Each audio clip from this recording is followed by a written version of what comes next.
기자회견문 낭독을 하도록 하겠습니다. 유윤선 정부민원안내 콜센터 분해 조합원님과 이가언 정부민원안내 콜센터 분해 조직부장님께서 기자회견문을 낭독하도록 하겠습니다.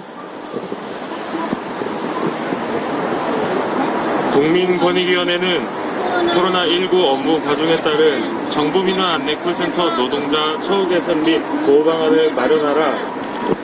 국민의 소리를 소중히 듣겠습니다라는 국민권익위원회의 구호는 코로나19 상황에서 모기 시도로 응대해왔던 정부민원 안내 콜센터 노동자에겐 딴 나라 이야기이다. 코로나19로 시작된 2020년은 사회적 약자에겐 더욱 가혹했다.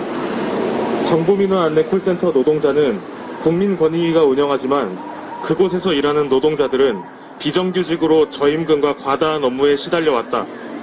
코로나19 상황에서 정부가 공적마스크, 정부재난지원금, 긴급고용안정지원금, 맞춤형 재난지원금 등 추가 정책을 발표할 때마다 국민들은 110번으로 전화를 해야 했고 정부민원 안내 콜센터 노동자들은 전년도에 대비해 40%의 업무 증가라는 경무에 시달려야 했다.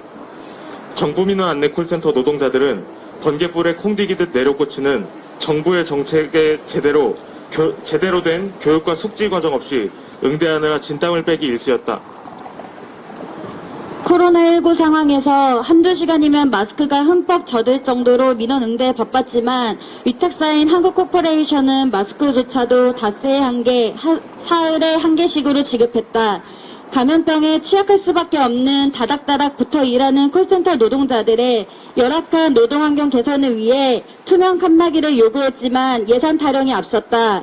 잠시 쉴 수 있는 휴게실도 턱없이 부족하고 코로나19로 인해 폐쇄되기도 했다. 이런 상황에서 정부민원 안내 콜센터 노동자들은 코로나19 이후 경무에 대한 정당한 보상을 요구하는 임금교섭을 진행했다. 위탁사는 연간 단독 5만 원 이상을 고집했고 인상을 고집했고 결국 교섭은 결렬되었다. 정부의 목소리를 대변하는 콜센터 노동자들은 고민 끝에 쟁의행위를 결정하고 실질적인 사용자인 국민권익위원회와 면담했다. 일주일을 기다려 받은 국민권익위원회의 답변은 과중 업무에 대한 보상은 해줄 수 없다는 기존 입장의 재확인일 뿐이었습니다. 한편 정부의 공공기관 비정규직 정규직 전환 결정에 따라 2021년 1월 1일부로 국민권익위원회 직접 고용이 예정되어 있으나 권익위는 이제 와서 행정준비 사정상 3월로 미룰 수밖에 없다라는 어처구니 없는 태도로 일관하고 있습니다. 이에 우리 정부민원 안내 콜센터 노동자들은 파업투쟁으로 우리의 목소리를 분명히 내고자 한다. 국민권익위원회 비정규직인 정부민원 안내 콜센터 노동자들도 국민이다. 국민권익위원회는 국민의 목소리를 소중히 듣기 위해서라도 일선에서 뛰고 있는 정부민원 안내 콜센터 노동자들의 호소에 답하라. 다음은 우리의 요구 5가지를 발표하겠습니다. 마지막 4글자를 3번씩 외친 후 투쟁 외치겠습니다. 우리의 요구 하나. 코로나19 전 국민 응대 과중 업무에 대한 정당한 대가 보상하라! 우리의 요구 둘. 콜센터 노동자도 사람이다. 적정 콜수 책정과 상담 인원을 확충하라! 확충하라. 투쟁. 우리의 요구 셋. 권익 없는 권익위 콜센터 상담사 처우 개선 마련하라!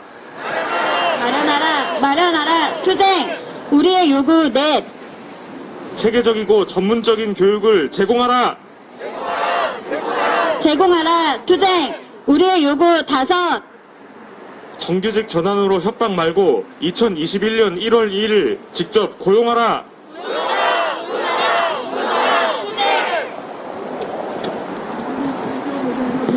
전국 공공운수 사회서비스 노조 경기지역지부 정부민원 안내 콜센터 분해